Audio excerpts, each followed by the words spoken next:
Cam4.fr, le plus grand site de webcam live réservé aux adultes.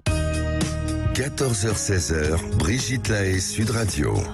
Sandy Boulanger est avec nous, psychothérapeute, sexothérapeute. On évoque Octobre Rose avec ces témoignages de femmes qui traversent l'épreuve du cancer du sein. Bonjour Claire. Bonjour, j'étais déjà passée avec vous, avec le docteur Navio, et je n'oublie pas toujours cette parole que vous m'avez dite, vous avez le cœur ouvert, vous devriez rencontrer quelqu'un de bien. Alors moi j'avais aussi témoigné au mois de novembre. J'ai eu un premier cancer au sein droit en 2004. J'ai eu une rechute en 2008 avec une toute petite intervention et avec une ablation définitive en 2010. Donc oui, il faut supporter quand même le choc. Voilà. Et puis l'entourage professionnel et autres n'est pas toujours très compréhensif.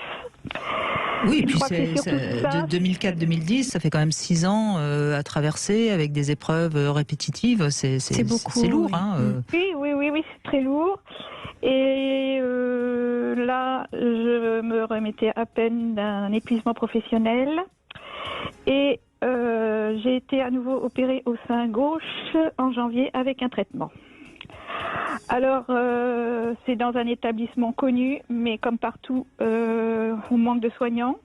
L'attention du personnel est pas toujours, c'est même un peu abîmé.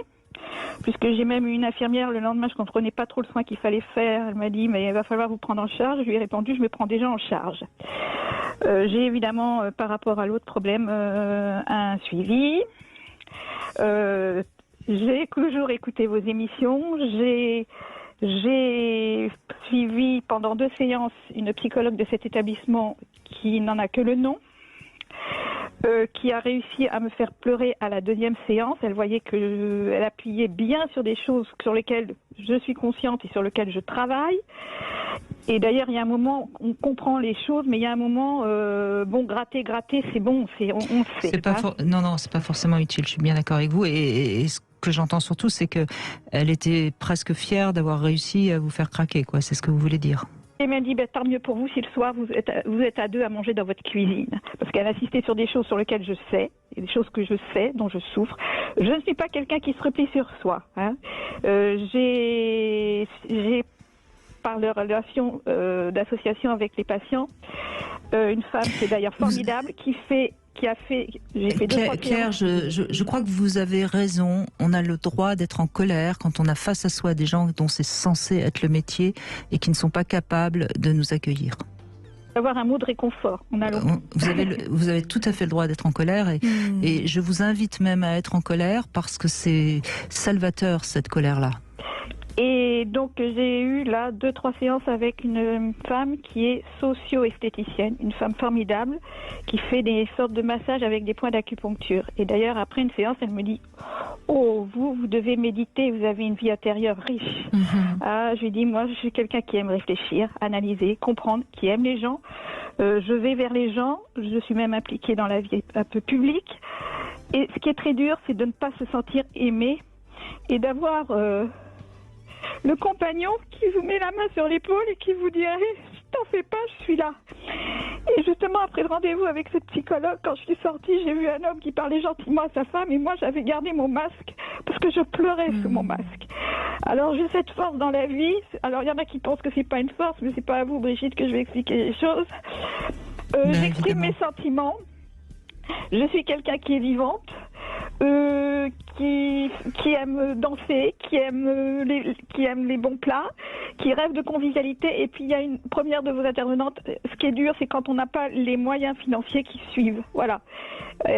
Une des causes aussi, c'est que je ne suis pas très bien logée, que je n'ai pas les moyens de déménager et que je ne vis pas comme j'aimerais vivre. Et là, je fais au maximum, comme je peux, avec les moyens que j'ai, ce qui me plaît. Je vais même vous dire, l'autre jour, le samedi, je revenais d'une réunion et il y avait 2 jeunes qui parlaient pour comment draguer les filles. Et je suis entièrement d'accord, il faudrait faire l'éducation sentimentale. Et je me suis permis de leur parler. Et j'ai dit à un jeune homme, nous avons eu les années de consommation. Je lui ai dit, soyez sentimental et vrai. Et il m'a regardé, il m'a dit sentimental. Je lui ai dit, oui, sentimental. Et je lui ai même dit, vous savez que les jeunes, comme vous l'avez évoqué, de moins de 35 ans, ne font pas la différence entre pornographie et érotisme. Il m'a regardé, mais ça m'a... j'essaie d'apporter là où je peux et d'être de... Et ce qui est très dur, c'est ce que j'explique à la personne qui me suit en thérapie, c'est que j'ai l'impression par moment d'être coupée en deux. Il y a une partie qui est pleine de vie. Bon, en plus, j'ai travaillé dans le domaine artistique, dans la création textile, dans la peinture. Non mais Claire, je vais le dire autrement et je crois que tout le monde l'entendra. Je veux dire, quand on traverse ces épreuves de cancer, on a un handicap. Je veux dire, c'est comme une personne qui se balade en fauteuil, qui se trimballe avec son handicap.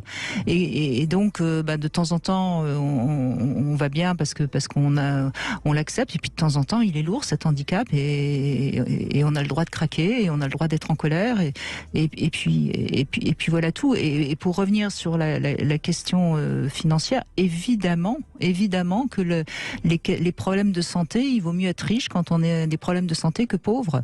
Cela étant dit, on n'est pas forcément plus sûr de guérir parce qu'on est riche que quand on est pauvre, hein, parce que c'est quand même notre spiritualité, notre richesse intérieure qui va faire qu'on s'en sort plus ou moins bien ou plus ou moins mal. Et puis je voudrais aussi dire que parfois j'ai eu des remarques d'hommes plus intelligentes que des femmes.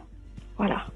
Ah ça, Claire, vous connaissez mon point de vue sur la sororité féminine. C'est quand même souvent les femmes qui ont envoyé les autres femmes à l'échafaud plus que les hommes. Hein. Et puis il faudrait aussi en parler, il y a une hausse du cancer du sein chez les hommes aussi. Hein. Ouais. Ça, je ne savais pas. Moi non plus, mais c'est vrai que de toute façon, c'est ce qu'on disait tout à l'heure avec Swazik. Effectivement, aujourd'hui, les chiffres sont 1% des cancers du sein des hommes. Mais je crois que ce qui est intéressant surtout, c'est déjà d'oublier personne. Et puis, vous, ce que vous faites, et vous l'exprimez très bien, et bien sûr, vous avez le droit d'être en colère, c'est que vous faites de votre mieux. Et puis oui, vous avez toute cette énergie, puis ça vous empêche pas aussi d'avoir un grand besoin aussi de réconfort et de consolation, vous savez, de celle que l'on donne et que l'on reçoit. Alors, je vais finir par une chose, je vais être très rapide parce que je sais que le temps est compté, puisque Brigitte Lahaie analyse les rêves. Et il y a 15 jours, j'ai fait un rêve, j'étais face à Brigitte Lahaie, il y avait juste un bureau, on était dans une pièce avec un bureau qui nous séparait. Vous aviez votre buste nu et on parlait toutes les deux de la politesse et de la courtoisie. Eh ben, je vais vous dire, votre rêve, il est facile à interpréter. Vous étiez Brigitte Lahaie. Écoutez. Non, mais je vous assure, je dis pas ça pour vous faire plaisir et pour terminer l'émission sur une note positive. Non, mais ça veut dire que vous avez en vous cette possibilité d'être ce que vous pensez que je suis, parce qu'en fait, c'est votre interprétation de ce que vous pensez que je suis, hein, bien sûr, puisque c'est votre rêve. Mais quelque part, toutes les personnes dans le rêve, c'est souvent nous, hein, de toute façon, Claire. Donc, écoutez, je suis ravie si je peux vous servir de modèle pour que vous alliez bien et que vous transmettiez tout l'amour qu'on a les uns pour les autres. Merci de ce témoignage. Merci Claire. Eh ben,